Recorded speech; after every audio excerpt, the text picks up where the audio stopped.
In this tutorial, you will learn how to fix Call of Duty Black Ops 6 graphics settings reset issue on Steam.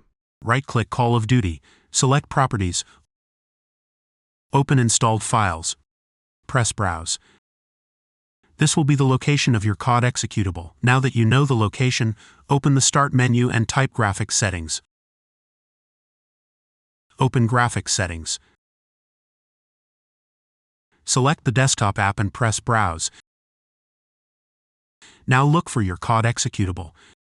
Double-click on your COD executable to add it. Press Options. Select High Performance. Press Save. If you use Battle.net, just do the same thing.